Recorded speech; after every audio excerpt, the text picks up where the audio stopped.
네, 안녕하세요. CNT테크의 전화성 대표입니다. 오늘 여러분들 푸드텍에 대해서 이제 깊이 고민하고 또 상상해보고 푸드텍이 어떻게 발전할지 생각을 해보는 게 여러분들 과제잖아요, 미션이잖아요. 그래서 오늘 여러분들한테 제가 좀 소개해드릴 내용은 푸드테크가 뭔가 그리고 푸드테크가 현재까지 어떻게 발전을 해왔는가. 그래서 그 다음 이후의 상상은 여러분들이 하는 형태입니다. 그래서 여러분들이 그 상상의 나래를 펼쳐서 내일 발표하잖아요. 내일 2시부터 발표인 거 알죠?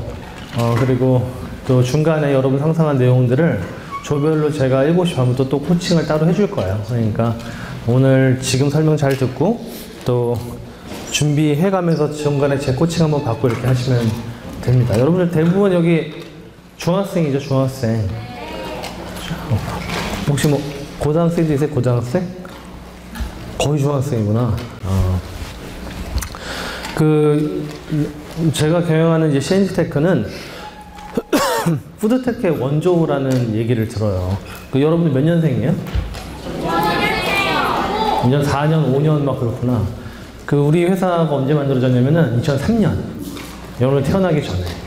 그래서 여러분 태어나기 전에 만들어졌고, 우리 회사가 처음에 만들어지면서 만든 푸드테크 서비스가 뭐냐면, 지금이야 뭐 이렇게, 지금도 있긴 있어요. 여러분들 뭐 이렇게 피자, 치킨, 족발, 보쌈 뭐 이런 거 시키다 보면은 뭐 피자헛은 1588, 5588, 뭐 롯데리아는 1666, 999, 도미노피자 1588, 뭐 308 이런 번호들 있는 거 알죠?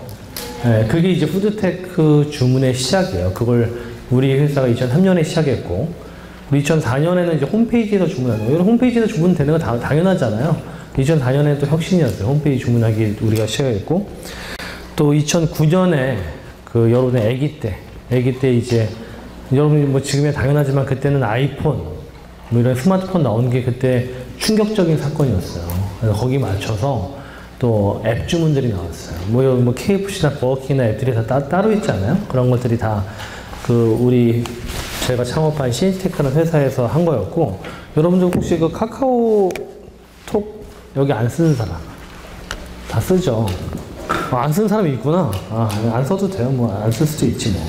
근데 카카오톡 보면은 여기 4번째 탭을 누르면 주문하기라고 있어요. 포크하고 숟가락이 있는 뭐 그림이 있어.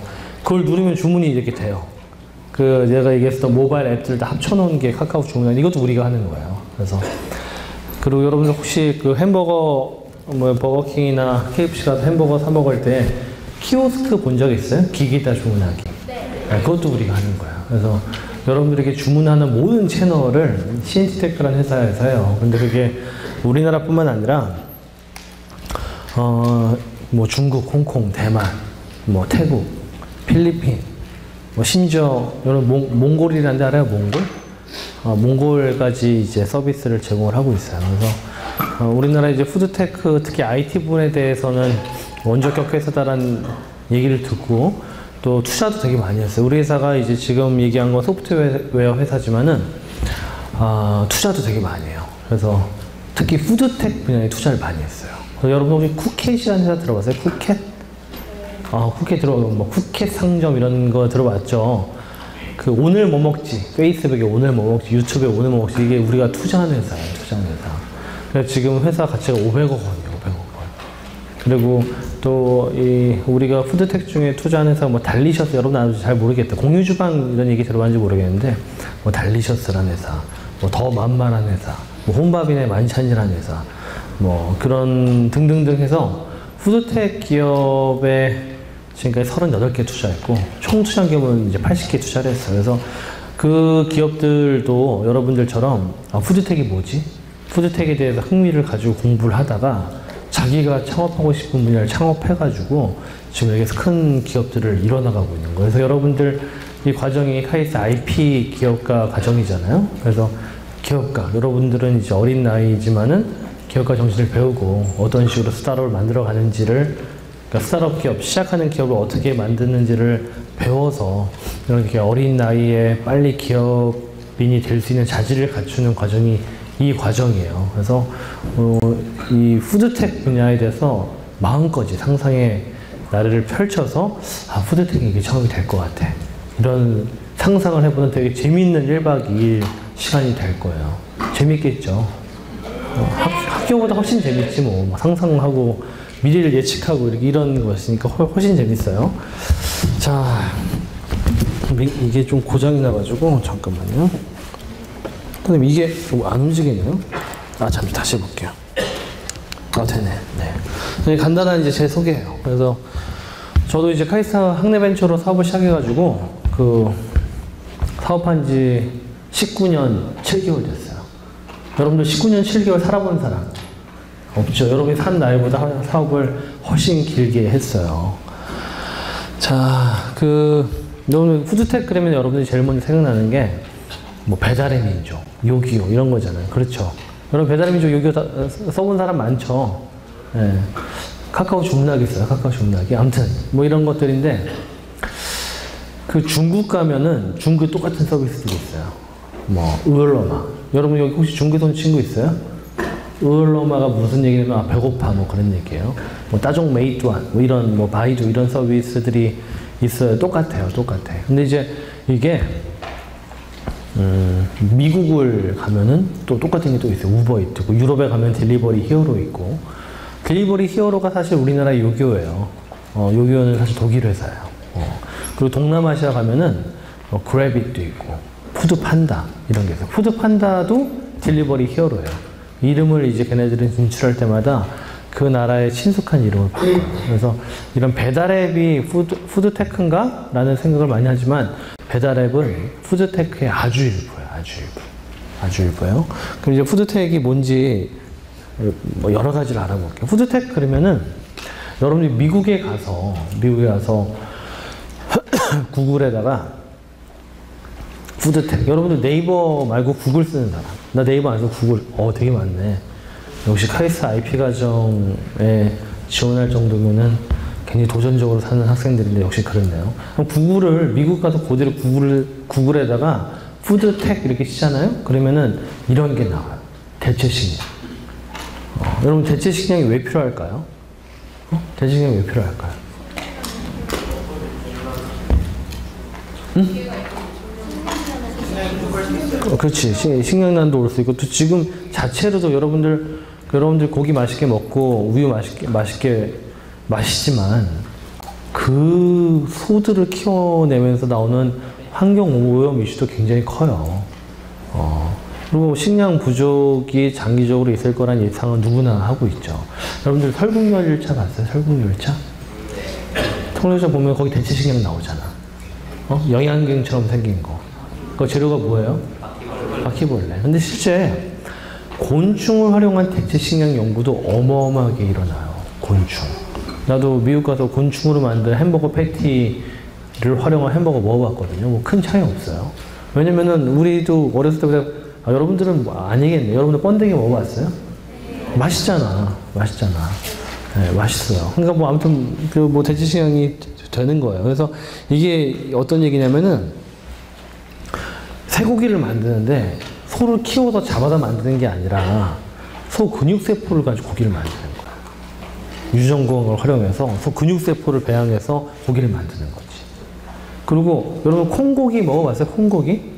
여러분 콩고기 딱 먹었는데 이거는 쇠고기랑 맛이 똑같아라는 생각해요? 안 하잖아. 그냥 씹어도 딱 콩이잖아. 근데 이거를 콩으로 만든 고기인데 그 육질, 이 식감 이런 것들을 쇠고기처럼 만들어내요. 어떻게 만드냐면 3D 프린터로 3D 프린팅으로 막 콩 원료를 힘줄도 막 만들어내고 막 비스무리하게 이렇게 그 쇠고기처럼 프린팅을 한단 말이에요. 식물성 재료. 왜 그렇게 하겠어요? 먹는 이유가 우리가 두 가지잖아요. 배고프니까 힘내려고 먹는 거랑 또 하나 이유가 뭐예요? 먹는 거는 맛있는 걸 즐기려고 먹잖아요. 즐기려고. 단백질만 섭취하는 게 중요한 게 아니라 고기를 씹으면서 이 고기네 맛있네 뭐 이런 게 중요한 거잖아요. 그러기 위해서 3D 프린팅을 해가지고 식물성 원료를 가지고 고기를 만들어내요. 그런 회사들이 지금 점점 많아지고 있어요. 인공 닭고기도 그런 형태죠. 쇠고기 밑으로 인공 닭고기 지금 다 미국에서 푸드텍 기술로 유통이 되고 있어요. 그러니까 여러분들 이 미래에 대해서 사업계획 상상을 할 때 이런 그 대체 식량에 대한 생각을 하는 것도 도움이 되겠죠. 그리고 여기 보면은 단백질 성분에서 인공 달걀을 실제 만들어요. 여러분들 이전에 우리 뉴스에서 이런 뉴스가 난 적이 있어요. 이 중국 사람들 다 사기꾼이다. 얘를 달걀을 닭에서 난 게 아니라 뭐 이상하게 만들어가지고 사람들한테 팔았다라고 하는데, 그게 뭐 그걸 근데 사기라고만 볼 수가 없는 게, 실질적으로 인공 달걀을 이런 식으로 전 세계에서 만든 연구는 꽤 되고 있어요. 닭을 잡지 않고. 닭이 낳는 게 아니라 실질적으로 달걀을 만들어내는 식물성 원료로. 마요네즈도 그렇고요. 그래서 실제 이런 그 식물성 성분을 활용해서 만드는 이런 제품들이 환경적인 문제도 해결하지만 시간이 지나면 지날수록 비건, 여러분 비건이 뭔지 알죠? 이 고기를 안 먹는 사람들의 인구가 점점 늘어나요. 그래서 그 시장도 같이 커지고 있다는 거죠. 이 무풀이라는 회사 얘기인데, 이게 그 식물성 성분으로 만든 우유예요, 우유. 근데 뭐야, 식물성 성분으로 만든 우유는 두유 아니에요? 이렇게 생각할 수도 있잖아요, 두유. 근데 맛이 우유예요, 우유. 여러분들 커피 많이 안 마시겠지만, 혹시 그 여러분들 카페라떼를 두유로 만들어 마셔본 적 있어요? 네, 맛이 되게 이상해요. 네, 시험 해봤는데. 근데 무풀이는 실제 카페라떼 만들어도 맛이 똑같아요. 맛이 똑같아. 그래서 이런 형태의 푸드텍에 대한 연구가 활성화가 되고 있고, 무풀이는 여러분 미국 가면은 마트에 팔아요. 그래서 실제 이런 연구들, 이런 스타트업들이 굉장히 많이 나오고 있어요. 여러분들의 상상의 한 켠은 이 대체식량 쪽을 생각을 하면 되겠죠. 곤충에 대한 연구는 빼놓겠는데, 우리나라는 이상하게 설국열차 때문에 해서 그런지 몰라도 곤충을 가지고 만들겠다는 사람이 되게 많아요. 그래서 이전에 실제 곤충 가지고 피자 만든 사람도 많았어요, 토핑을. 그래서 굳이 먹으라고 해서 먹었는데 먹을만해요. 뭐 이런 것들이 지금 많이 연구가 되고 있죠. 자, 그리고 여러분들 인공지능이 뭔지 알죠? 인공지능. 인공지능이 뭐예요?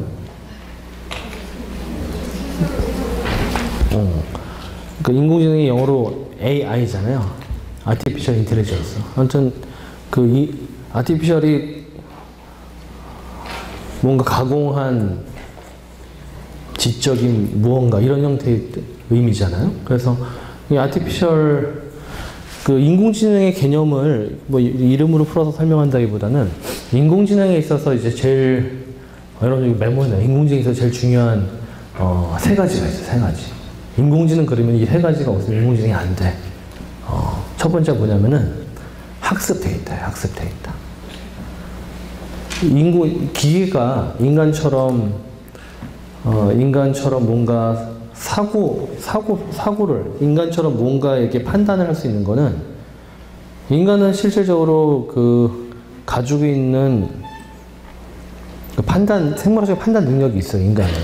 근데 기계는 어떤 식으로 판단하냐면은 모든 거를 데이터에 기반해서 판단해요.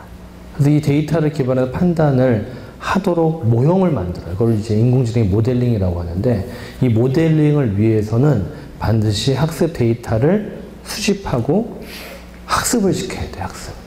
그래서 학습 데이터를 보통 데이터셋이라 하고, 그 다음에 학습한다. 뭐 영어로 그냥 트레이닝이잖아요. 그래서 데이터셋을 트레이닝한다라는 표현을 되게 많이 해요. 그래서 이 데이터가 되게 중요해요. 그러면은 이 트레이닝, 학습을 시키기 위해서는 인공지능 모델이 필요해요. 인공지능 모델.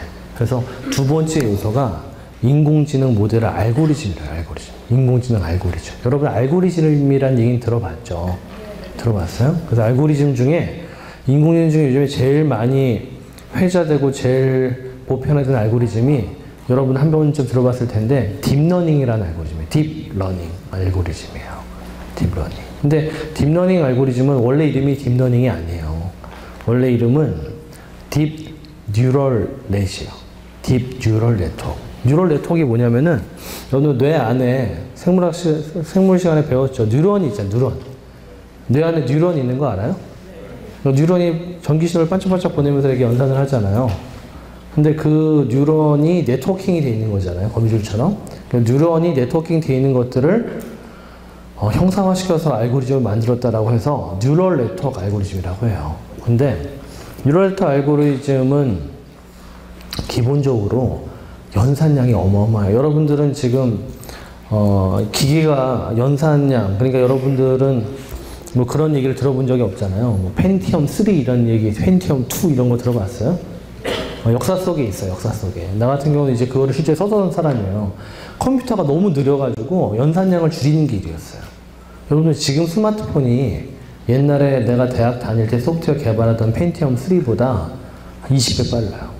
그리고 요만한 스마트폰이 이따만한 옛날에 내가 코딩하던 기기보다.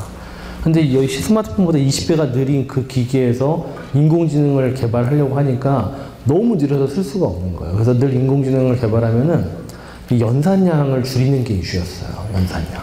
그러다 보니까 뉴럴넷 알고리즘은 이런 식이에요. 뉴럴넷 알고리즘으로 너는 음성인식 전공했거든요. 뉴럴넷 알고리즘 음성인식기를 개발했어. 그래서 음성인식기가 10단어 음성인식기야. 그래서 뭐 아빠, 엄마, 나, 누나 이런 식으로 학습을 시켰어. 그래서 자, 아빠 그러면 이 음성인식기가 아빠를 정확하게 99%로 인식할 수 있는데 한 일주일에 대답해요. 일주일에 너 아빠라고 했지. 일주일 동안 막 연산해가지고 뭐 이런 식이었어요.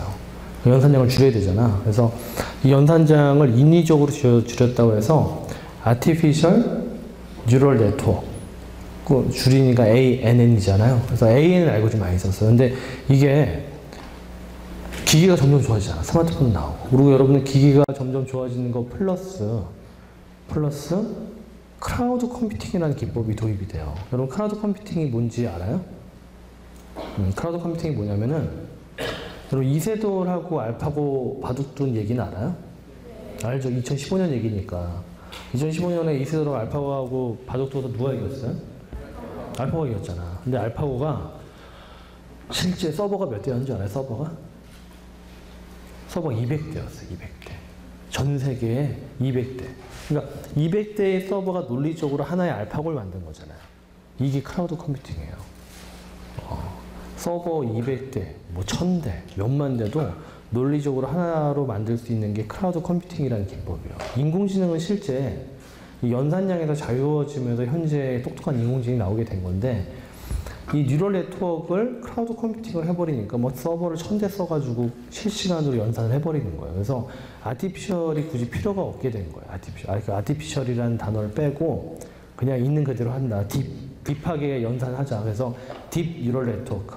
근데 발음하기 어려워서 딥러닝이라고 불리는 거예요. 왜냐면 인공지능의 제일 중요한 개념, 키워드들이 아까 트레이닝, 러닝 이런 개념들이어서 딥러닝 알고리즘이에요. 이게 두 번째 요소.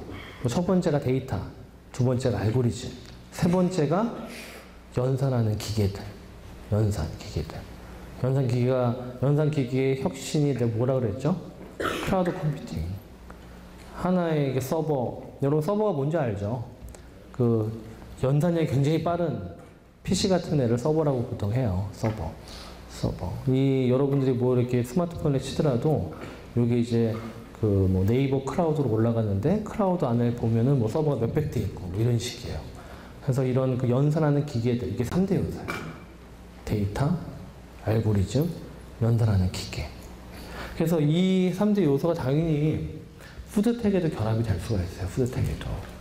이 푸드텍에 여러분 푸드텍에 이제 가정에서 푸드텍을 구현한다라고 생각하면은 가정에서 푸드텍이랑 연관되어 있는 이제 제일 등치가 큰 기계가 뭐예요?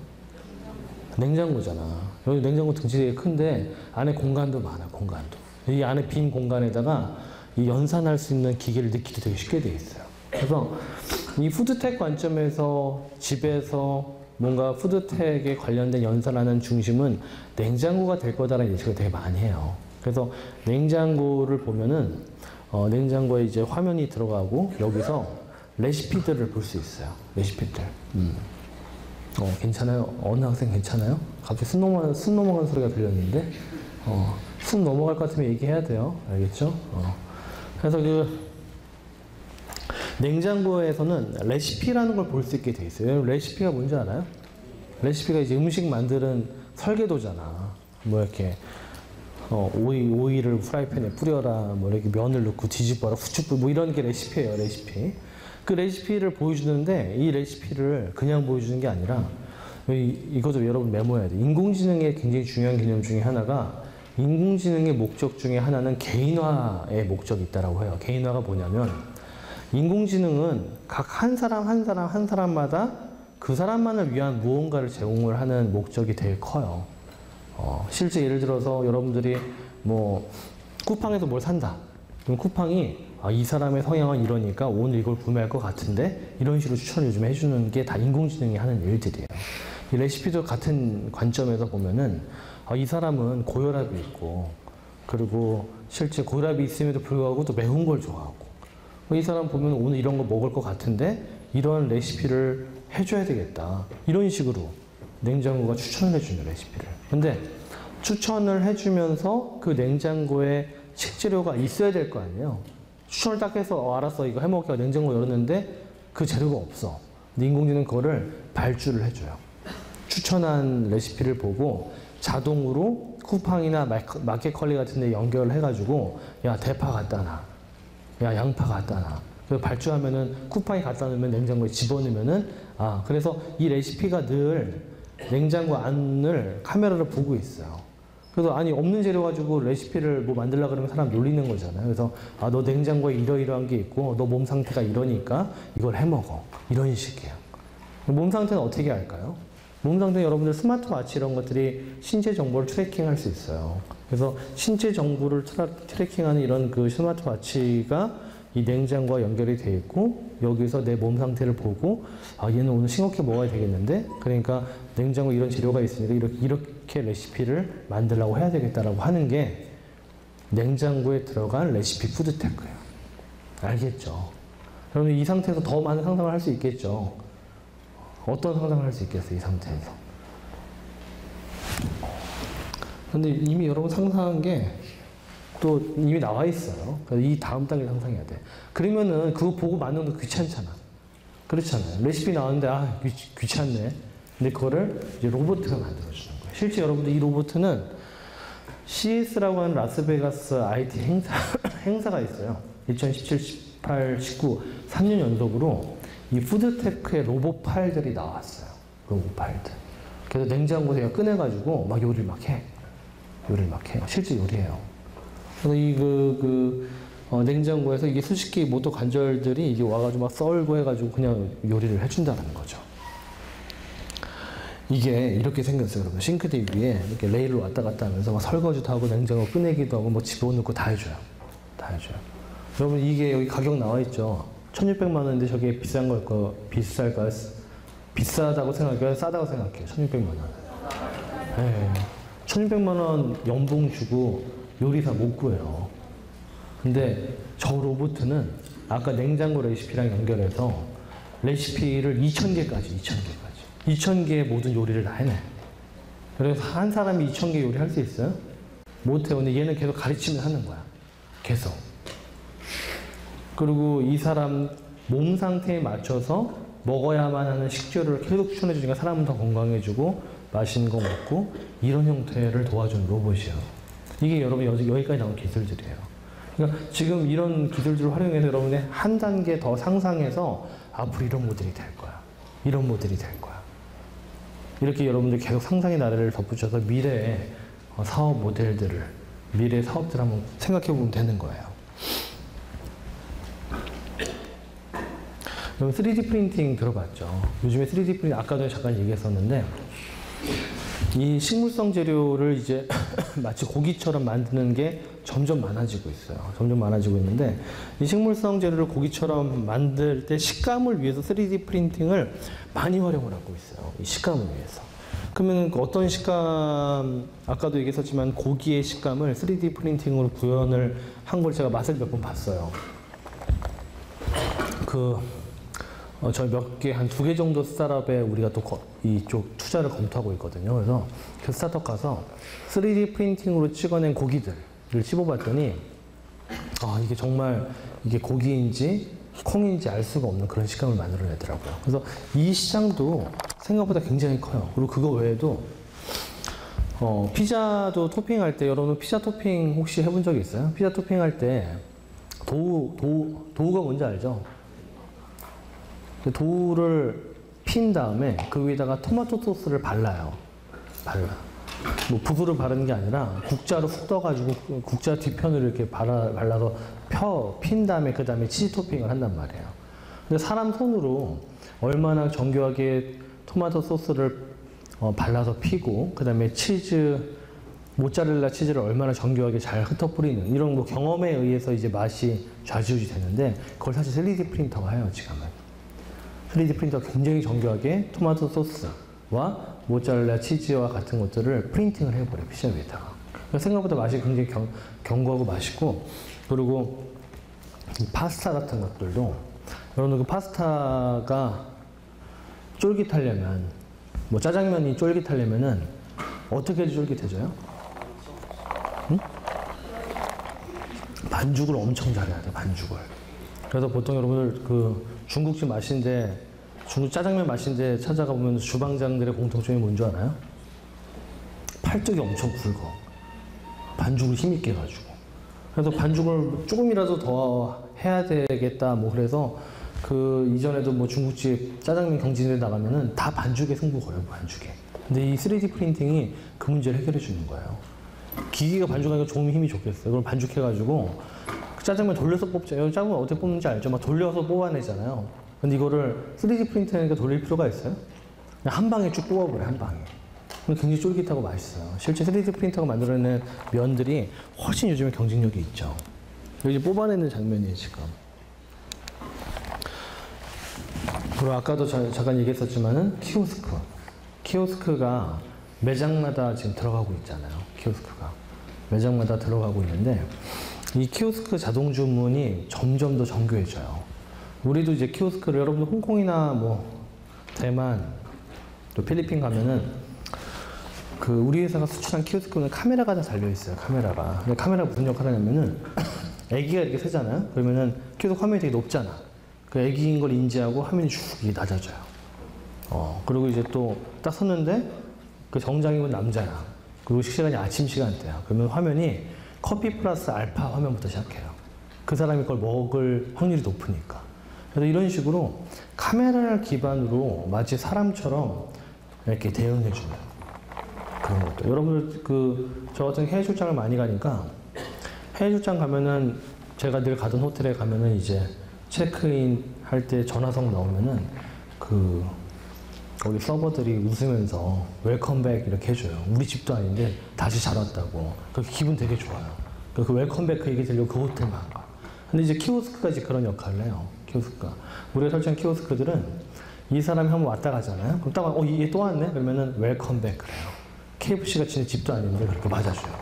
고객 입장에 기분이 되게 좋잖아요. 그게 키오스크의 진화예요, 진화. 키오스크의 진화. 그리고 또 하나가 있어요.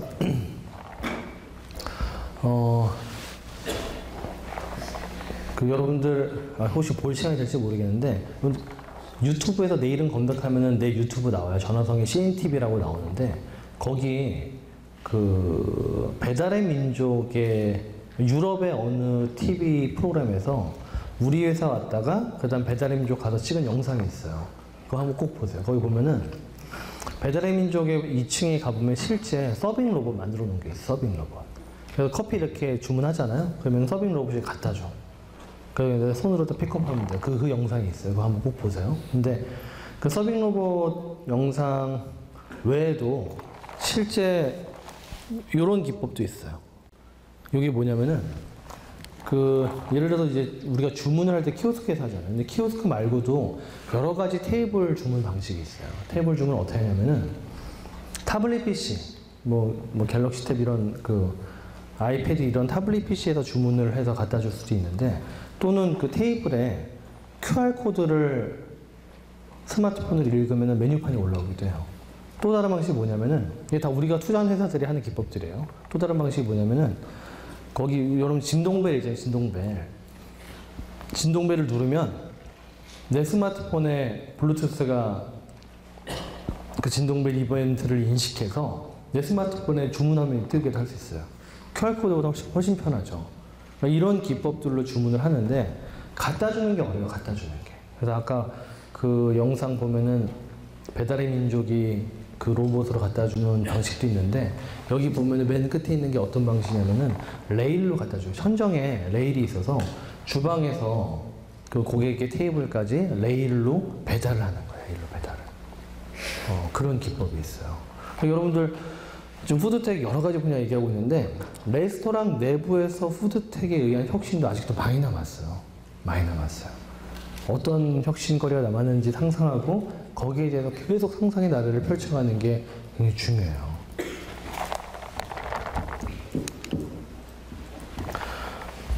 여러분 VR이 뭔지 알죠? VR이 뭐예요? 가상현실, 버추얼 리얼리티. AR도 알아요? AR? 어그먼티드 리얼리티, 증강현실이잖아요. 그래서 이 VR과 AR이 푸드텍에도 접목되기 시작했어요. 여러분 우리나라는 여러분들 친구들이랑 놀 때 VR방 가본 적 있어요? 있어요? 아, 그렇고 중학생들이가 이제 그렇구나. 대학생들만 하다 물어보면 다 노래방이 되는데 VR방 가요, VR방. 이 중국에도 이게 VR방이 굉장히 활성화돼 있어요. 이렇게 돼 있어. 우리나라는 이게 다 폐쇄적으로 돼 있지 않아요? 들어가서 자기들끼리 방으로 돼 있지 않아요? 근데 중국은 다 유리로 돼 있어요, 유리로. 그래서 이게 혼자 외줄에서 절벽 타기 하고 있으면은 혼자 소리 지르고 하는 것들 밖에서 이렇게 감상을 하고 있어요, 다들. 되게 웃겨요. 그리고 지가 들어 또 해. 이런 식이에요. 근데 이제 이런 VR이, 이거는 그냥 체험이나 게임 위주로 나온 VR인 것이고, 이 VR을, 커머스, 그러니까 뭔가 상거래에 연관시키는 형태로 발전을 하고 있어요. 그 얘기를 처음에 누가 했냐면은, 여러분들 알리바바의 마윈 알아요? 마윈 들어봤어요? 마윈이 그렇게 얘기해요. 마윈이 처음에 중국에서는 타오바오라는 쇼핑몰이 되게 유명해요. 우리나라에 쿠팡 플러스, G마켓 플러스, 11번가 다 합쳐도 타오바오 못 따라가요. 근데 이 타오바오의 그 다음 모델이 뭐예요? 물어보니까 미디어 커머스다. 미디어 커머스가 뭐냐면은 쉽게 얘기하면 홈쇼핑인데 홈쇼핑을 모바일에서 하는 게 미디어 커머스예요. 미디어 커머스. 그래서 마윈이 중국의 유튜브가 요우쿠라는 게 있어요. 요우쿠. 중국 유튜버 요우쿠예요. 요우쿠를 인수해서 요우쿠에서 전자상거래가 일어나게 해요. 근데 실제 되게 많이 해요. 요우쿠에서 전자상거래가 너무 많이 일어나면서 이 화면으로 팔다 보니까 화면에서 파는 사람들이 되게 중요하잖아요. 마치 홈쇼핑의 쇼호스트처럼. 그런 사람들 중에 되게 유명해진 사람들을 왕홍이라고 해요. 왕홍. 여러분 왕홍 들어봤어요? 왕홍 알고 있어요. 여러분들 나중에 대학 갈 때 면접 때 물어볼 수 있어요. 왕홍. 왕홍들이 그냥 쇼호스트 같은 사람이에요. 모바일에서. 그래서 나 그때 동대문 시장에서 중국에 되게 유명한 왕홍 공다를 가지고 내가 한번 갔더니 난리도 아니에요, 진짜로. 왕홍 주변에 진짜 경무원들이 쫙 깔려가지고 동대문 시장에서 백 하나 들고 한마디 하니까 그 순간에 몇억 결제가 일어나요. 계속 사람들이 사고. 그게 왕홍들이에요. 그래서 왕홍들이 얼마나 잘 나가냐면은 자기 브랜드로 상품을 만들어요. 내가 만약에 왕홍이야. 그러면은 전화성 핸드백 이런 게 만들면 또 엄청나게 팔려요. 그 정도로 영향이 커졌어요. 근데 마윈이 이건 예측은 했어요. 예측을 해서 왕홍들이 분명히 미디어 커머스에서 큰 역할을 할 거다라고 예측을 했는데 그 다음 예측이 뭐였냐면은 VR이었어요. VR. 이 가상현실을 통해서 체험하고 사는 사람이 더 늘어날 거예요. 그래서 실제 이 부동산 시장에 VR 기반의 커머스가 굉장히 뜨고 있고 또 푸드텍 쪽은 이쪽이 뜨고 있어요. 프랑스에 보면은 보르도 지방이 굉장히 유명해요. 보르도 와인, 보르도 지방의 여러 가지 식료품들이 다 유명해요. 포도뿐만 아니라 거기 쌀, 밀, 보르도에서 나오는 모든 식료품이 굉장히 유명한데 이거를 보르도를 VR로 경험하게 해주고 매월 이 보르도 지방의 식료품을 구독 서비스로 받는 거예요. 여러분 구독 서비스가 뭐냐면은 매월 받는 서비스를 구독 서비스라고 해요. 구독 서비스. 영어로는 서브스크립션 서비스라고 하는데 이 서비스를 계속 받는 거예요. 그래서 요거에 한 달에 한 2만 몇천 원인데 보르도의 VR 영상만 보고 요거를 사람들이 계속 지금 구매를 하고 있다는 거예요. 이것도 사실 푸드텍이라고 볼 수 있죠. 요거는 이제 푸드텍과 핀테크의 결합이에요. 그래서 중국에 가면은 길거리 음식들이 되게 많은데 길거리 음식들도 우리로 따지면 카카오페이, 중국 위챗페이, 알리페이가 있는데 QR코드만 리딩하면은 위챗페이, 알리페이로 길거리 음식을 먹는 것뿐만 아니라 예약도 돼요, 예약도. 집에 가는 게 호떡집이 하나 있어. 호떡 예약할 수 있어요. 호떡집 사장이 호떡 신제품 나오면은 우리로 따지면 카카오톡으로 신제품 정보를 전송해 주기도 해요. 예약하기도 하고. 뭐 이런 식이에요. 그래서 이런 이 핀테크 기반으로 길거리 음식을 푸드텍화 시키는 것도 되게 많아요. 이게 뭐냐면은 레스토랑에 줄 서 있으면 이런 QR코드를 뽑아주고 QR코드를 리딩을 하게 되면은 너 앞에 15명 줄 섰어. 30분 기다려야 돼. 놀다 와. 이런 메시지가 와요. 그리고 미리 주문할 수도 있어. 이런 것들. 이런 것들이 중국에서 일어나고 있는 푸드텍이라고 할 수 있죠. 근데 여러분 오토라는 단어 알아요? 오토? 몰라요? 오토 아는 사람? 뭐예요? 손 번쩍 든 친구. 되게 똑똑하네. 이름 뭐예요? 적어두세요. 네. 근데 그 오프라인 투 온라인이라는 개념 여러분들 알아야 돼요. 여러분들 이제 푸드텍에 대해서 상상의 나래를 펼칠 때 내가 몇 개 여러분들이 좀 덜 익숙할 만한 키워드 중에 뭐 이커머스 이런 건 알죠. 전자상거래. 근데 오토가 뭐냐면은 많은 푸드텍 비즈니스 모델이 오토화 된다라고 얘기를 해요. 여러분 푸드텍 뭔가 이제 음식 관련된 비즈니스가 오프라인 비즈니스 하잖아요. 식당 이런 게 다 오프라인이잖아. 식당, 뭐 배달하는 행위 다 오프라인에서 일어나는 일이잖아요.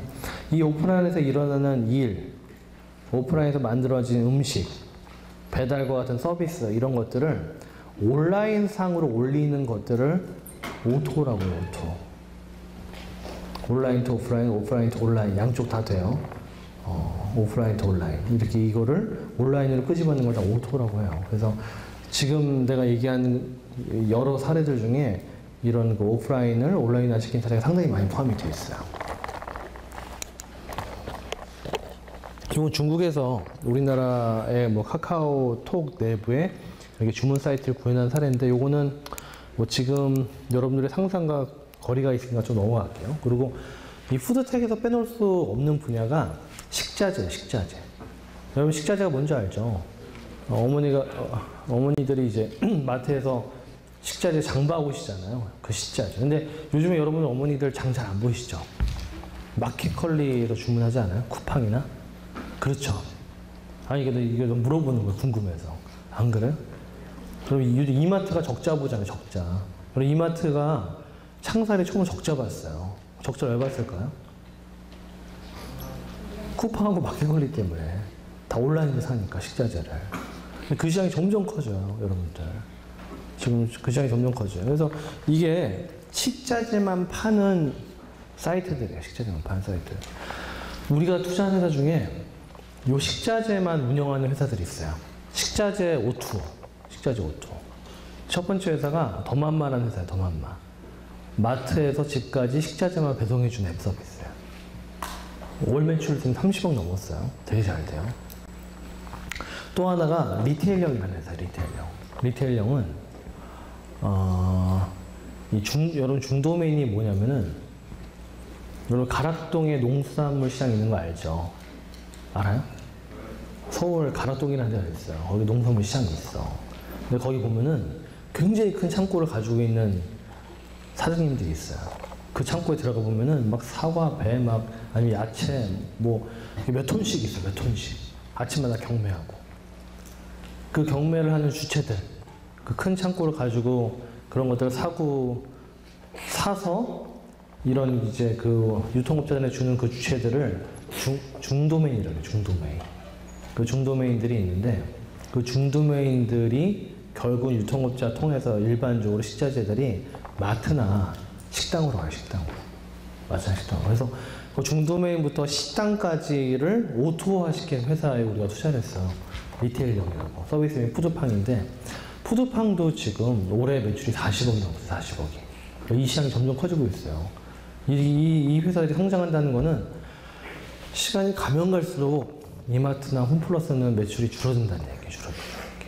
그러니까 여러분들이 상상의 나래를 펼칠 때 이 온라인 형태의 거래가 극단적으로 늘어나고 있다. 그런 가설을 가지고 이 푸드텍에 대해서 상상의 나래를 펼쳐봐야 돼요. 이게 다 이미 근데 중국은 이런 일들이 다 일어나서 정리가 되고 있어요. 중국에서 활동하고 있는 뭐 지샤낭, 메이차이 뭐 이런 회사들, 샤농리 다 식자재, 내가 얘기했던 요 식자재의 O2를 실현한 기업들, 스타트업들이에요. 그리고 이 식자재에 있어서 빠질 수가 없는 게 아침마다 가락동 논수산물 시장에서는 경매. 여러분들 아무것도 아닌 것처럼 보이지만 양파 있잖아요. 양파, 뭐 대파, 사과, 배. 이게 여러분들 주식시장 알죠? 코스피, 코스닥. 주가가 막 움직이잖아. 여러분들 농수산물 가격도 비슷해요. 실시간으로 가격이 주가처럼 왔다 갔다 해요. 그래서 식자재를 언제 어느 시점에 싸게 구매하느냐에 따라서 식당 주인들은 돈을 많이 벌거나 손해보거나 뭐 그 차이가 일어나요. 그래서 이런 식자재 판매량 예측, 이런 경매 이후에 판매량 예측 등등을 통해서 가격을 예측하고 적정한 가격을 제시하고 또 식자재를 식당에서 발주를 하는데 발주를 자동화시켜주고 이런 기술들이 상당히 유망한 미래 기술들이에요. 이런 쪽을 연구하는 푸드텍 회사들도 상당히 많아요. 그래서 이게 그 얘기예요. 이게 인공지능 알고리즘 모형인데 이 모형을 가지고 이 식자재를 예측을 하는 그런 화면들이에요. 그래서 얼마나 많은, 그럼 식자재를 예측하려면 이 음식을 만들 때 필요한 식자재를 예측하려면은 당연히 레시피 정보를 알아야 되겠죠. 그래서 얼마나, 예를 들어 피자를 예를 들자면 이 피자가 오늘 100판 팔릴 건데 해당 레시피는 이렇고, 그러니까 발주해야 될 식자재 목록은 이렇고, 그러니까 얼마를 발주를 자동으로 예측해서 해야 되겠다. 뭐 이런 개념들이에요. 이런 개념들. 이게 식자재를 발주를 하는 그런 것들이고 이미 뭐 한 60, 70%는 자동화돼서 지금도 쓰여지고 있어요. 자, 여러분들 지금 여러분들한테 설명해 줄 미래 트렌드가 한 반 정도 지금 끝냈는데, 지금까지 해서 질문이 있어요? 질문이 있어요?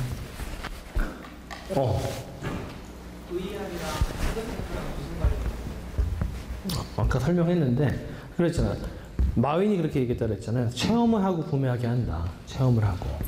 여러분들이 예를 들어서 아까 뭐 보르도 지방에 포도를 구매했어. 근데 이 포도가, 이 보르도라는 환경을 보고, 아, 여기서 재배가 됐다는 것을 알고 구매하는 거랑 그냥 모르고 구매하는 거랑 차이가 있잖아요. 그러니까 그게 그 환경을 경험하게 한다는 VR이 지금 나온 사례를 설명을 한 건데, 이제 그 VR과 푸드텍 가지고 더 상상의 나를 펼칠 수 있어요, 여러분들이. 여기. 그렇지, 볼 수는 없지. 그 자라온 환경만 볼 수 있죠. 근데 만약에 그 자라온 환경 외에도 요즘 데이터는 뭐 여러분들 데이터는 여러 가지 데이터가 있어요. 대부분 지금 환경의 데이터는 시각 데이터 위주로 돼 있지. 근데 요즘에 많은 센서들이 여러분 4D만 하더라도, 여러분 4D 극장 가본 적 있어요? 그러면 누가 공격하면 뭐 바람 훅 불고 하잖아. 그런 것처럼 좀 더 사람의 다양한 뭐 냄새를 맡는 능력 또는 맛을 보는 이런 부분들의 센서들이 계속 발전을 하고 있어요. 그래서 여러분들이 상상을 하는 거야. 이런 센서가 발전해가지고 이런 VR 체험에 있어서 시각적인 체험 외에 시청각을 넘어선 이런 형태의 체험이 될 거다. 이런 것도 여러분 상상의 날개를 펼치면 돼요. 되게 좋은 질문이네요. 청소년이 할 수 있는 거에 배달앱도 청소년이 할 수 있는 걸로 아는데 지금 하고 있는 앱 중에 청소년도 할 수 있는 앱? 지금 뭐 배달민족 같은 앱을 개발을 하는 사업 모델을 세우는 것보다는 여러분들이 지금 이제 내가 오늘 기술의 발전 트렌드를 설명을 해줬잖아요. 그러면은 요 트렌드 안에 있어서 좀 더 상상을 하는 사업 모델이 더 나을 수 있어요. 지금 배달의 민족 이런 것들이 이미 다 나왔고, 이 상태에서 배달의 민족과 비슷한 걸 제가 중학교 서비스로 만들 거예요. 그건 사실은 의미가 없는 서비스고, 좀 더 다양한 기술의 흐름을 오늘 들은 이야기들 기반으로 조사를 해가지고, 뭐 배달의 민족 그럼 그 다음 서비스가 뭘까? 배달의 민족이 홀로그램 배달의 민족이에요. 뭐 이러기, 여러분 홀로그램이 뭔지 알죠? 그래서 굳이 뭐 앱을 켜는 게 아니라 지금 누워있는데, 아, 배고파. 그러면 뭐 홀로그램이 훅 떠. 툭툭툭 해서 뭐 이런 걸 쓰는 게 낫다라는 거야. 지금 당장 여러분들이 중고등학교 때 할 것이 아니라, 여러분들이 뭐 대학 때, 아니면 나중에 직장, 이런 것들, 미래를 보고 설계라는 게 훨씬 더 나을 것 같아요. 네. 아니, 저 작성부터. 뭐, 나 순서대로 이렇게 할게요. 얘기해요. AI를 만들려면 검색이 필요한데, 만약에 측에서 API로 데이터를 제공하지 않은 경우에는 크롤링을 해서 데이터로 모델을 만들기 합법인가요? 크롤링해서 만든다고? 데이터 수집을? 지금 크롤링 할 때, 어쨌든 크롤링 할 수 있는 데이터를 긁어오는 거는 별 제재는 없어요. 왜냐면 크롤링 할 수 있다는 건 사람이 들어가서 클릭해서 볼 수 있었다는 얘기잖아요. 그래서 그거는 상관없어요. 그래서 만약에 내가 크롤링이나 또 API 통해서 정보를 수집하는 거에 대해서 내가 좀 해봤어. 그러면은 그런 경우는 좀 구체적으로 뭔가 타겟팅해서 사업 모형을 제시해도 상관없어요. 여러분, 그래서 이게 여기 보면은 컴퓨터 프로그램을 좀 해본 친구, 또 아예 전혀 안 해본 사람, 친구들 이렇게 좀 나뉘잖아요. 근데 내가 만약에 컴퓨터 프로그램을 좀 했어. 근데 지금 나와 있는 서비스 말고 그 다음을 뭔가 제시할 수 있으면 구체적으로 들어가도 상관없어요. 하지만 지금 질문한 친구 외에 많은 친구들이 컴퓨터 프로그램을 이렇게 많이 해보지 않았을 거 아니에요. 지금 당장 스스로 앱을 만들어낼 능력 이런 것들이 안 되니까 내가 볼 때는 좀 더 상상을 통해서 미래의 푸드텍 기술들을 예측하는 형태의 사무들이 훨씬 나아보여요. 또 어디 있었지? 되게 많네. 여기. 둘 중에 누가 먼저 들어서 정직하게 먼저 든 친구부터. 네. 우리 왼쪽 친구부터 먼저 할게요. 네. 그 AR을 사용했던 거는 주셨는데 AR을 사용해서 푸드테크를 한 사례 같은 거 있나요? 응? AR? 잘 못 들렸어요. 안 들렸어요. 가상현실. 네, AR 쪽이 없나? AR 쪽은 유통에서는 많이 써요. 유통에서.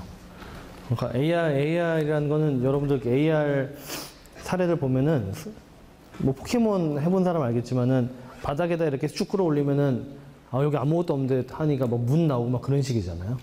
그 현재 AR이 거기까지예요. 그리고 그 뭐 드라마 이런 거 보면은 뭐 렌즈 끼면은 갑자기 AR이 씌워가지고 막 보여서 게임도 하고 그러잖아요. 아무튼 그런 AR을 활용해서 뭔가 레스토랑에서 뭔가 재미 요소를 추가한다거나 그런 상상 되게 좋을 것 같아요. AR을 활용하는 어떤 푸드 서비스 이런 것들은 유통은 나왔어요. 우리 회사에서 지금 뭐 이마트의 노브랜드라는 브랜드를 AR로 뭐 만드는 게 있어요. 뭐 이런 유통은 좀 많이 나와. 유통은. 근데 푸드텍과 레스토랑 서비스에서 그거를 한번 상상해보는 게 되게 좋을 것 같아요. AR. 유통은 많아요. 유통 사례 보고 푸드 쪽에 한번 접목시켜보는 상상 괜찮을 것 같아요. 그리고 친구. 그 키오스크에서 키오스크가 그 사람이 재방문을 한다고 했을 때 웰컴백이라는 문구를 재생해서 받는 사람한테 기분이 좋은 그런 네. 예시를 한번 들어주셨는데 그렇게 된다면 혹시 키오스크가 사람의 심리학적인, 인문학적인 쪽으로도 발전 가능성이 있다는 것을 의미하시는 건지. 근데 뭐 지금 기술은 되게 쉬운 기술인데 그냥 안면인식 기술로 이 사람 또 왔으니까 그냥 그 멘트만 이렇게 해준 것인데 일단 모르겠어요. 지금 오늘 이제 여러분들이 생각하는 게 푸드텍 쪽에 대한 사업 모델과 뭐 트렌드 예측 이런 것들이잖아요. 근데 이거를 뭐 음식 자체는 인문학, 특히나 인문학 중에서 역사와 이렇게 밀결합되긴 해요.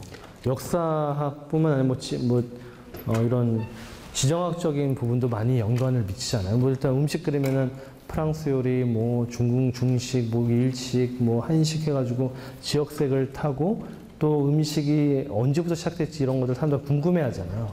이거는 뭐 중세부터 시작을 했고 또 우리나라, 뭐 예를 들어 우리나라 부대찌개는 뭐 전쟁이 끝나고 미군이 먹다 남은 소세지 가지고 만든 뭐 여러 가지 다 스토리들이 있잖아요. 근데 방금 얘기한 것처럼 그런 인문학적인 스토리를 이런 추천 서비스와 엮는 것도 되게 재밌는 모형이 나올 것 같아요. 나도 그럼 얘기하니까 나도 지금 방금 생각이 드는 건데 그런 형태도 상상해도 괜찮아요. 여러분 질문 3개 받고 이거 얘기하고 다시 또 질문 받을게. 또 그러면 내가 여기서 여기 정직하게 내가 이 든 사람 중에서 제일 먼저 들었다고 생각하는 사람. 어제 이따 저기 이따가 또 내가 7시 반에 돌 거니까 그때 다시 할게요. 이 친구부터. 로봇을 함께 융합해가지고 한다고 하셨는데 그때 이제 해킹을 당했을 때 이제 이 로봇이 좀 위험한 흉기가 될 수 있지도 않을까요? 이게 해킹의 위험성이 얼마나 될까요? 이 로봇이? 누가 만드냐에 따라서 다르죠. 만약에 우리 회사에서 개발하면 해킹 안 당하게 하겠지. 근데 어쨌든 지금 이게 여러분 모든 연산이 요즘엔 클라우드화가 됐다라는 거는 이 서버를 다 바라보게 돼 있어요. 그러니까 여기서 내가 뭔가 스마트폰 가지고 행위를 한다 하더라도 여기서 내가 네이버 검색을 하면 네이버 클라우드 서버까지 가겠죠. 근데 그 구간 이 구간 단위로 해커들이 침입할 수 있는 이런 게이트웨이들은 너무 많아요. 너무 많아요. 그래서 해커들의 어떤 그 침입으로부터 완벽하게 방어가 되는 세상은 아니에요. 근데 해커들이 침입을 못하도록, 침입하기 귀찮도록 최대한 잘 만들어 놓는 걸 보안이라고 하고, 그 보안을 잘 해야 되겠죠. 근데 이런 푸드텍의 아까 요리 로봇들에 대해서 뭔가 보안 솔루션을 만든다. 이런 것도 사업이 될 수 있긴 해요. 그러니까 뭔가 내가 보안에 대해서 되게 잘 알아. 그러면은 푸드텍 로봇에 대한 어떤 보안 사업 모델 이런 것들을 쓰는 것도 굉장히 좋은 것 같아요. 또 그러면은 이렇게 합시다. 이렇게 두 친구까지 하고 나머지는 내가 이제 이따가 7시 반에 돌면서 이거 끝나고 한 번 더 받을게요. 친구부터.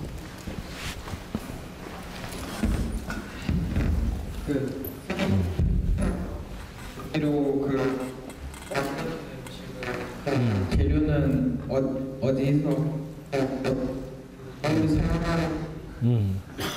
그러니까 네, 다 알아들었어요. 그러니까 3D 프린터에다가 집어넣는 재료 뭐든지 가능해요. 뭐든지.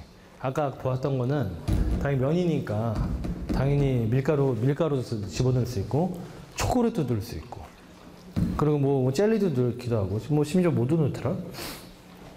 뭐 콩, 근데 뭐 고기 뭐 해서 아니 3D 프린팅을 할 수 있는 것들은 3D 프린터 원래 그 플라스틱 넣어가지고 다 나오잖아요. 근데 그 플라스틱 외에도 모든 식재료가 들어갈 수 있게 요즘에 굉장히 정교화되어 있어요. 근데 단지 이게 뭐 이게 파우더나 약간 저 끈적끈적한 리퀴드 형태 뭐 이런 것들이 좀 더 생산하기가 유연하긴 한데 지금 워낙 기술이 좋아져가지고 웬만한 건 다 들어갈 수 있어요. 그래서 그냥 3D 프린터에 뭐 다 집어넣을 수 있다라고 상상해서 하면 될 것 같아요. 또 아까 우리 여기 네. 맞아, 나 지금 손든 친구 맞아요.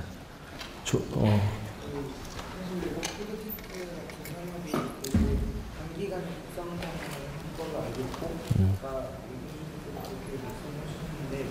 이런 산업이 갑자기 사실 요즘 추세로 조금 더 정교화된 기술이나 아니면 과학적인 발전이나 아니면 정보 기술적으로 가고 있는데 이런 기술이 갑자기 푸드테크 사업이 급성장하는 배경이 분명하고요.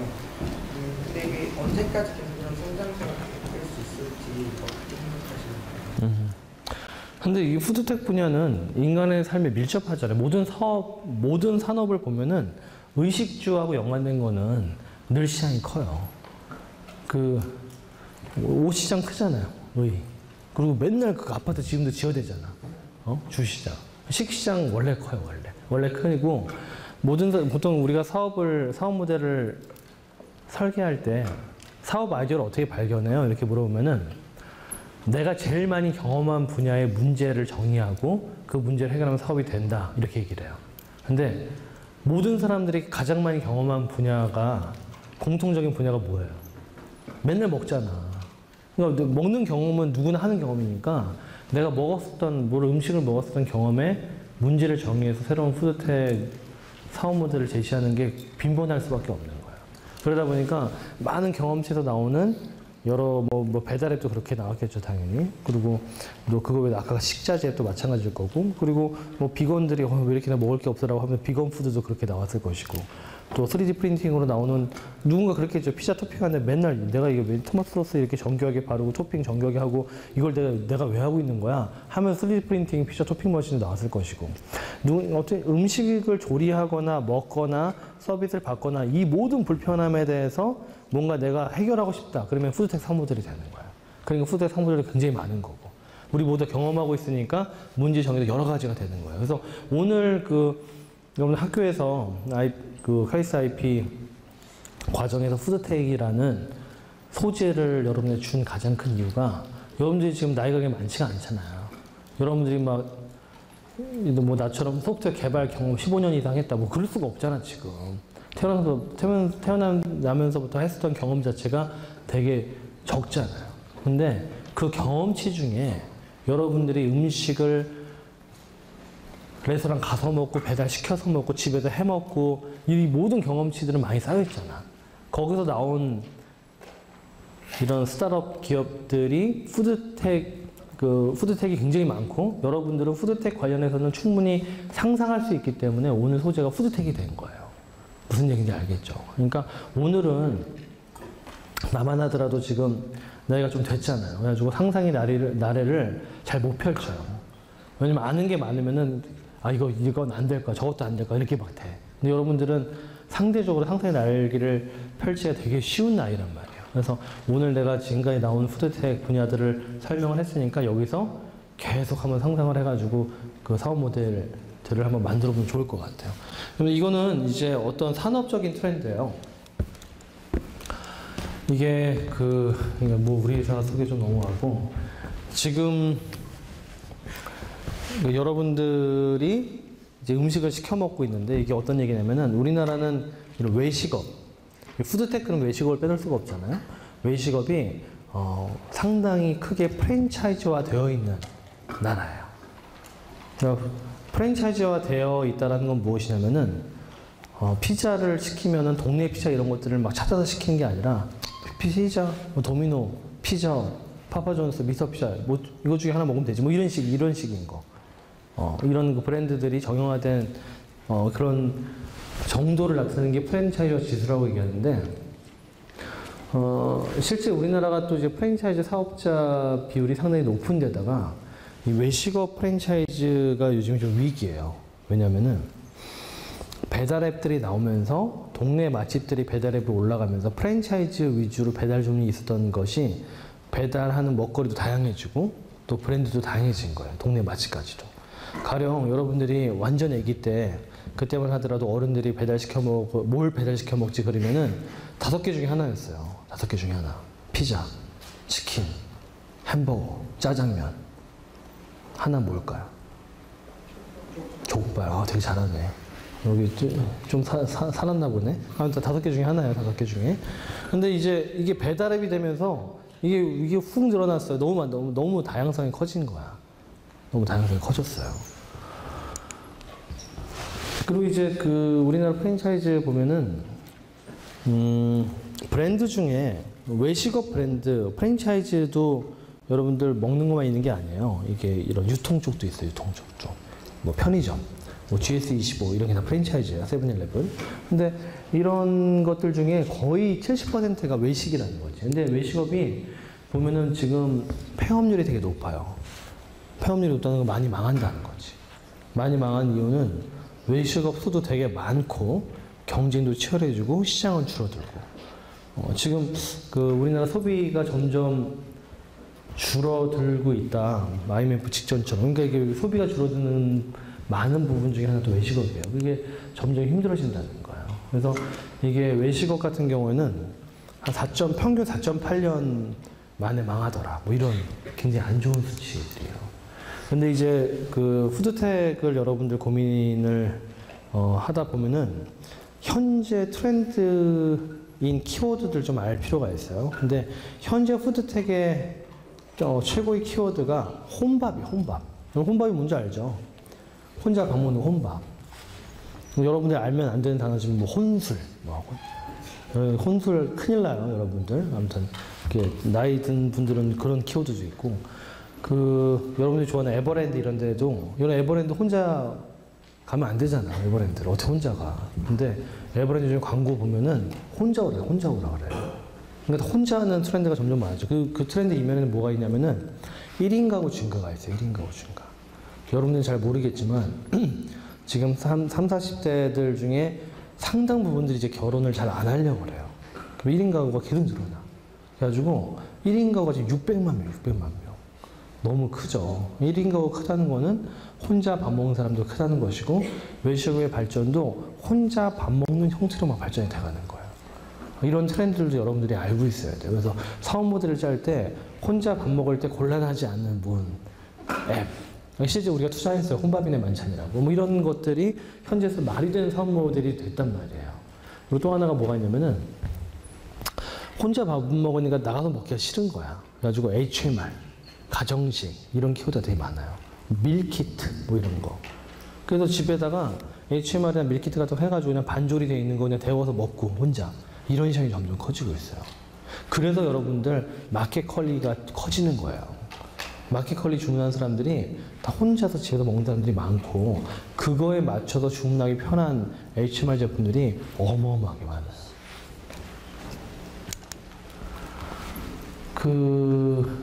그래서 뭐 지금 뭐 불경기인데 여러분들 뭐 이 불경기여서 이런 것들을 고려했다라는 것이 여러분답지 않은 거니까 넘어갈게요. 이거는 1인 가구 많다는 거 이런 것도 아까 설명 다 했고 배달앱도 시장 커졌다는 거 설명했고요. 배달의 민족 요교 배달통이 점유율이 저렇다는 거 설명했고 근데 여러분들이 또 내가 하려는 얘기가 뭐냐면은 이 배달의 민족하고 요교가 원래 없었는데 딱 등장한 거죠. 여러분 배달의 민족 요교 전에는 배달하는 사람들이 썼던 게 뭔 줄 아나요? 전단지를 붙였어요. 근데 전단지가 없어지고 배달앱이 된 건데 전단지를 붙여 썼을 때보다 배달앱에 내는 돈이 엄청 커졌어요.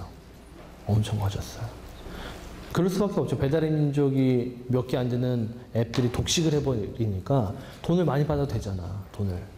돈을 많이 받아도 되니까 전단지 붙이는 비용보다 크게는 5배 커졌다는 사람도 있어요. 근데 더 어려워진 건 뭐냐면은 우리나라는 이제 배달앱에서 주문이 내려오면은 내가 조리해서 내 그릇에 담아서 내가 배달하거나 또는 배달 대행을 불러야 돼요. 배달 대행 부르는데 여러분은 3, 4천 원 들어요. 그러니까 여기서 냈는데 밑에다가 배달 대행 부르는데 또 내야 돼. 양 아래 위로 다 뜯겨요. 근데 실제 해외는 안 그래요. 중국만 가더라도 아까 을러마 설명드렸는데 을러마는 주문이 일어나잖아요. 을러마 배달기사 가. 그리고 비닐장갑을 끼고 그 집 음식을 을러마 그릇에다 담어. 그래서 지가 배달해줘.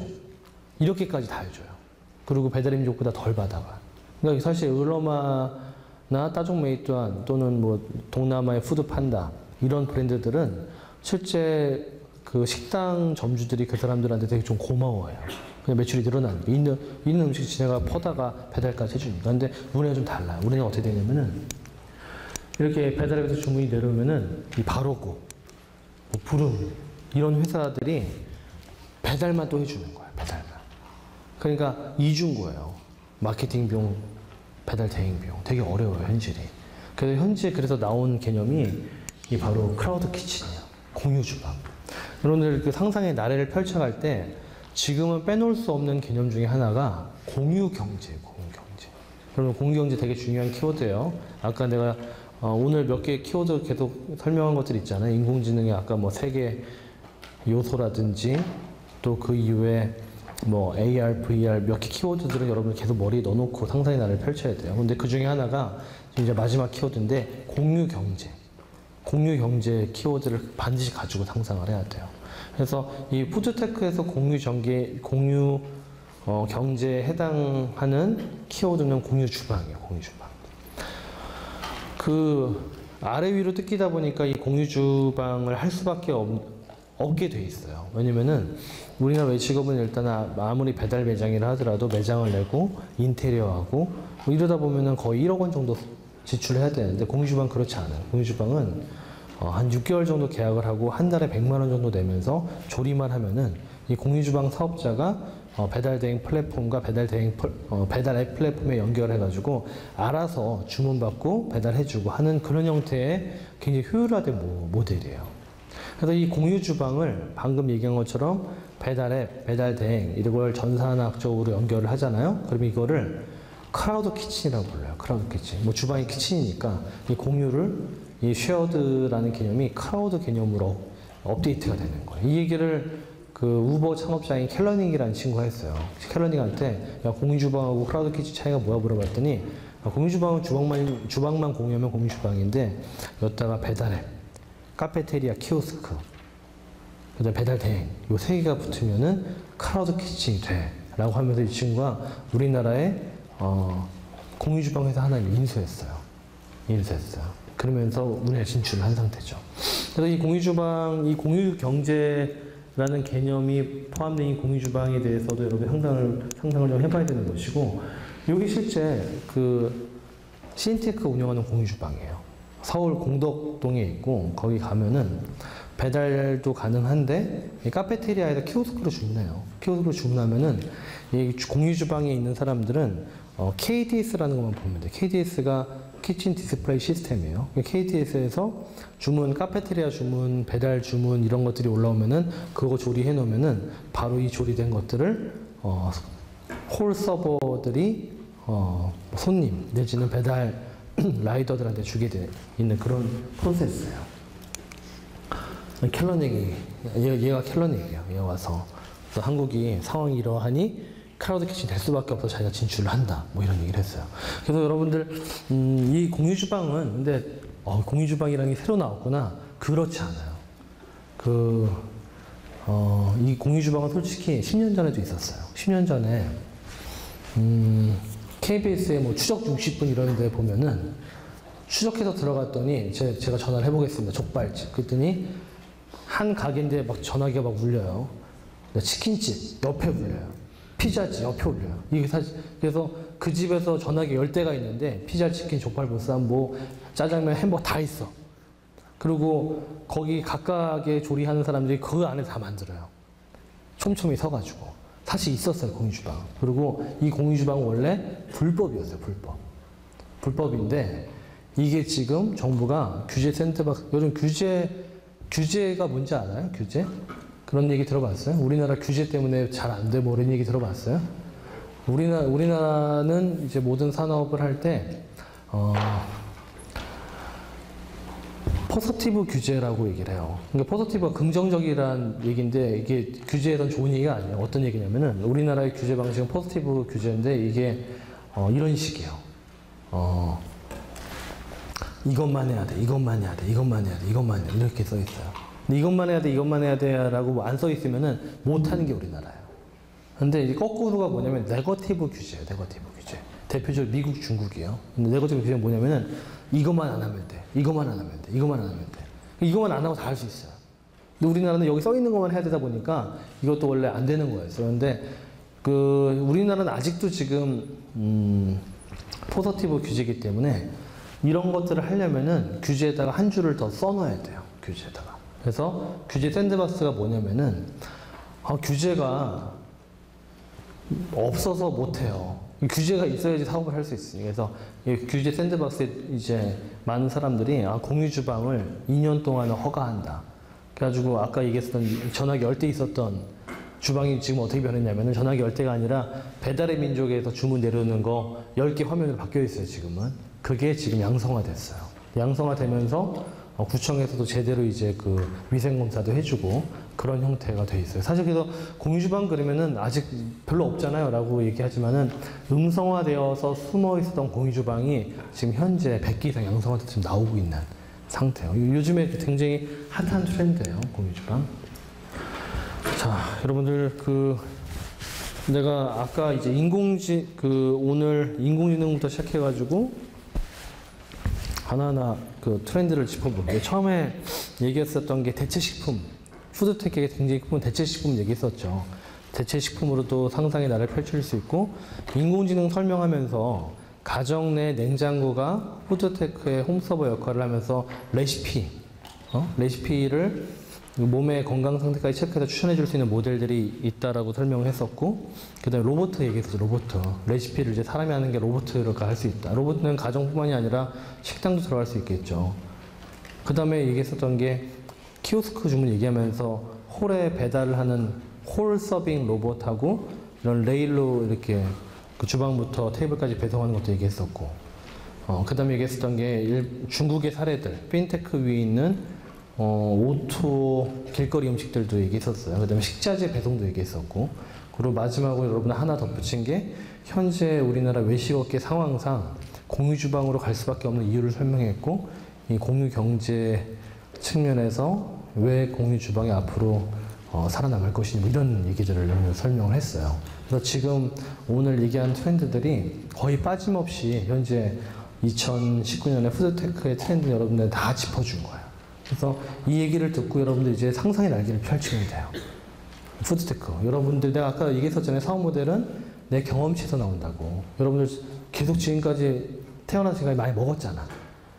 내가 레스토랑 가서 먹고 배달시켜 먹고 집에서 해 먹고 엄마가 하는 거 보고 엄마 장 보는 거 따라가 보고 이 모든 경험치를 총동원해서 오늘 들은 트렌드와 함께 어떤 그 경험에서 느꼈던 불편함 이걸 해결하는 형태의 미래 사업 모델들을 만들면 되는 거예요. 알겠죠?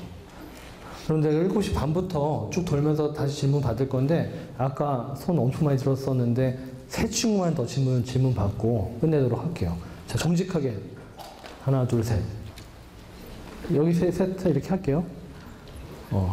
자. 자, 우리 까마도 입은 친구부터. 앉아도 해도 돼. 우리 카드는 푸드테크 기술로 할 수 있는 게 약간 배송에 관하면 음식을 만들어서 배송을 해줘야 되잖아요. 근데 우리나라 같은 경우는 구름 같은 배달 대행 업체를 쓰는데 구름 같은 배달 대행 업체는 일단 고등학생들도 배달을 할 정도로 굉장히 열악한 환경이거든요. 근데 그거에 대해서 운송업체의 교육 통업에 비해 근데 지금 불응이나 뭐 아까 얘기했었던 바로거나 생각대로나 되게 많은데 그 모델들은 일단은 지금 그 고등학생들이 아르바이트로 배달을 하더라도 어느 정도 법 테두리 내에서 하면 다 허용은 되고 있어요. 근데 내가 볼 때 여러분들 이제 그 뭐 오토바이로 배달해야지 그 모델보다 나는 만약에 이제 배달 대행이 돼서 상상을 한다. 그러면 좀 뭐 드론 이런 거. 뭐 드론이 배달을 하게 될 거예요. 뭐 이런 것들. 그런 상상을 펼치는 게 더 나을 것 같아요. 지금 우리나라는 이 배달 대행 시스템 자체가 절대 효율화되어 있다고 볼 수 없어요. 나도 이 푸드텍 사업을 하면서 바라보지만 상당히 안타까운 점들이 너무 많아서 그냥 이거를 그 다음 미래를 상상이 날 것 같아요. 그러니까 드론 배달이라고 한번 찾아봐요. 그러면 좋을 것 같아요. 또 다음 친구. 다양한 푸드테크와 관련해서 투자를 하신다고 하셨는데 어떤 기업에 투자를 하는 시점이고 지난 7개월간 기준이 어떻게 변화했는지 우리가 그 투자를 시작한 2012년부터 투자를 했고 여러분 우리 회사가 투자한 기업들 내용을 좀 알고 싶으면은 아까 얘기했죠. 유튜브에다가 전화성 치면은 CNTV에 쭉 올라가 있어요. 한번 보면 돼. 한 5분씩 보면 다 되는데 근데 투자는 기준은 그거예요. 우리도 되게 창업자를 되게 많이 봐. 여기 가령 예를 들어 쿠켓의 창업자 같은 경우에는 창업자 2명이에요. 2명인데 한 사람은 워낙에 사업에 대한 열정이 강하고 이렇게 정리를 잘해. 이런 일을 발표한다는 발표 자료도 굉장히 잘 만들고 리더십도 있고 또 한 사람은 어떤 사람이냐면은 이런 레시피 관련해가지고 이런 영상을 기가 막히게 잘 만들어요. 그리고 기가 막히게 잘 모아.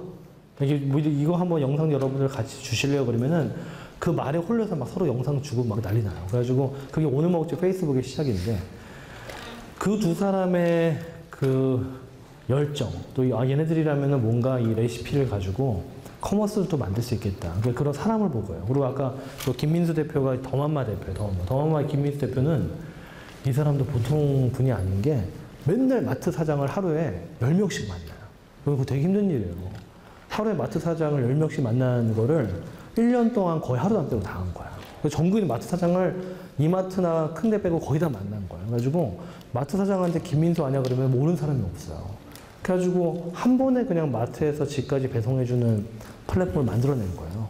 그러니까 이것도 결국 우리가 그 투자하는 가장 큰 우리 투자 척도는 그 기업가를 봐요. 기업가. 이 기업가가 얼마나 그 시장의 문제 경험치가 있느냐. 김민우 대표는 계속 만났잖아. 아까 그 윤치훈 대표는 계속 레시피 영상 모아봤고 그 경험치와 또 그걸 해결할 열정 이 두 개를 봐요. 네. 또 나머지